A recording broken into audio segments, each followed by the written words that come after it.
Sir, ಏನಿವತ್ತು ಕೇಂದ್ರದ ಮಂತ್ರಿಗಳು ಮತ್ತೆ ಮಾಜಿ ಮುಖ್ಯಮಂತ್ರಿಗಳಾದಂಥ ಕುಮಾರಸ್ವಾಮಿ ಅವರು ಹೇಳಿಕೆಯನ್ನು ಕೊಟ್ಟಿದ್ದಾರೆ. ಒಂದು ಟ್ಯಾಬ್ಲೋದಲ್ಲಿ ತೋರಿಸ್ಕೊಂಡು ಟಿಪ್ಪು ನಗರದ್ದು ವಿಡಿಯೋ ಅಂತ ಹೇಳಿ 8,000 to 10,000 ಜನ ಬಾಂಗ್ಲಾದೇಶದ ವಲಸಿಗರನ್ನ ಕರ್ಕೊಬಂದ್ಬಿಟ್ಟು ಕಳ್ಳ ಮತದಾರರನ್ನ SIR ಅಲ್ಲಿ ಸೇರಿಸ್ತಾ ಇದ್ದಾರೆ ಅಂತ ಹೇಳ್ತಾ ಇದಾರಲ್ಲ.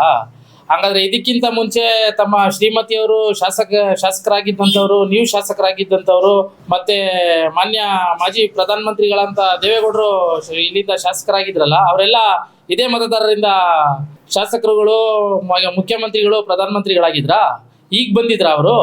ಈಗ ಈ ಕ್ಷೇತ್ರಕ್ಕೆ ಹೊಸ ಶಾಸಕರಾಗಿದ್ದ ತಕ್ಷಣ ಕಳ್ಳ ಮತದಾರರು ಬರ್ತಾರ ಇಲ್ಲಿಗೆ?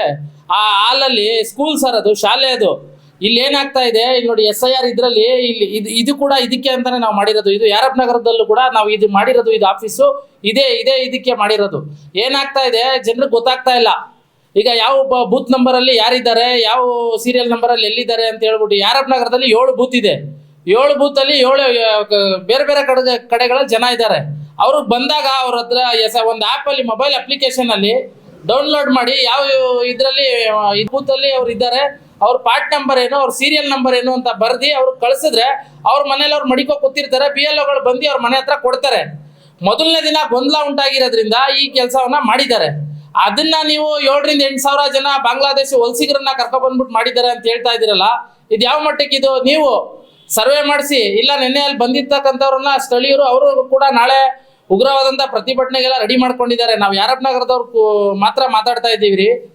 ಅವರು ಸರ್ವೆ ಮಾಡಿಸಿ ಅಲ್ಲಿ ಯಾರ್ಯಾರಿದ್ದವರು, ಯಾರ್ಯಾರು ಇದ್ದಂಥವ್ರು, ಅಳುಬ್ರ, ಈಗ ಬಂದಿರೋರ, ಅವ್ರ ಮತದಾರ ಚೀಟಿ ಯಾವಾಗಿಂದಿದೆ, ಅವ್ರು ಎಲ್ಲಿ ಹುಟ್ಟಿದ್ದಾರೆ, ಎಲ್ಲವನ್ನ ನೀವು ಪರಿಶೀಲನೆ ಮಾಡ್ಬಿಟ್ಟು ಮಾತಾಡಬೇಕು. ಎಲ್ಲೋಗಳನ್ನ ಈ 3 ಪಾರ್ಟಿಗಳನ್ನ BLO 2 ಅನ್ನ ನೇಮಕ ಮಾಡಿದ್ದಾರೆ. ಎಲ್ಲರೂ ಜೊತೆಲೇ ಬರ್ತಾ ಇದ್ದಾರೆ. ಯಾರು ಅನ್ನೋನ್ ಪರ್ಸನ್ಗೆ ಯಾರು ಕೂಡ ಏನು ಕೂಡ ಕೊಡಕ್ ಬರೋದಿಲ್ಲ.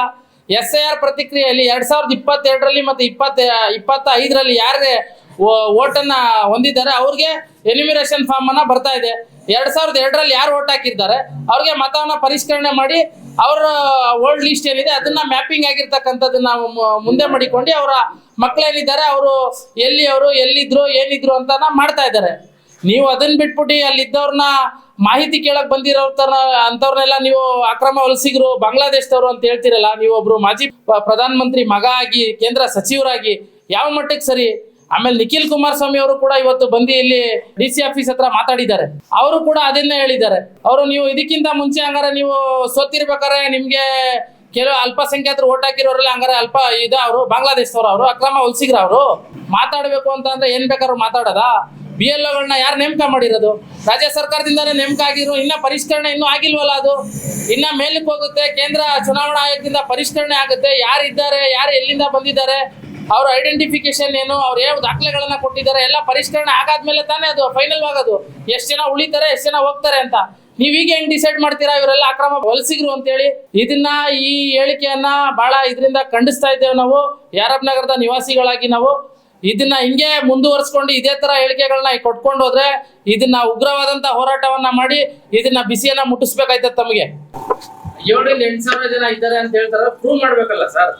ಸುಮ್ನೆ ಬಂದ್ಬಿಟ್ಟು ಏನೋ ಒಂದು ಟ್ಯಾಬ್ಲೋ ಮಡಿಕೊಂಡು ಯಾರೋ ಇಲ್ಲಿಂದ ಇದ್ದವ್ರು, ಯಾರೋ ಇಲ್ಲಿಂದ ಅವ್ರು ಇದ್ದವರು ಚಾಕ್ರಸಿ ಮಾಡ್ಕೊಂಡಿದ್ದವ್ರು, ದಲ್ಲಾಳಿಗಳಂತವ್ರು ಯಾರೋ ವಿಡಿಯೋ ಕಳಿಸಿದ್ರು ಅಂತ ಹೇಳಿದ್ರೆ ನೀವು ಎಷ್ಟು ಮಟ್ಟಕ್ಕೆ ಸರಿ? ಅದು ಅಲ್ಲಿರ್ತಕ್ಕಂತ ಸ್ಥಳೀಯ ಸದಸ್ಯರೇ ಮಾತಾಡಿದ್ದಾರೆ, ನಗರಸಭಾ ಸದಸ್ಯರೇ ಮಾತಾಡಿದ್ದಾರೆ. ನಾನು ಕೂಡ ಖುದ್ದಾಗಿದ್ದೆ ಇಲ್ಲಿ.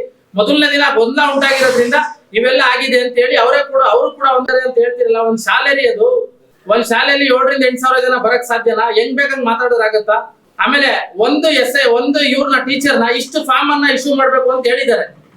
7,000 to 8,000 ಜನ ಬಂದ್ರೆ ಫಾರ್ಮ್ ಇಶ್ಯೂ ಒಂದು ಏರಿಯಾದಲ್ಲಿ 7,000 to 8,000 ಓಟ್ ಇರ್ತದ? ಕರುನಾಡು ಟೈಮ್ಸ್ ಚಾನೆಲ್ನಲ್ಲಿ ಸುದ್ದಿ ಮತ್ತು ಜಾಹೀರಾತು ನೀಡಲು ಈ ನಂಬರ್ಗೆ ಕರೆ ಮಾಡಿ.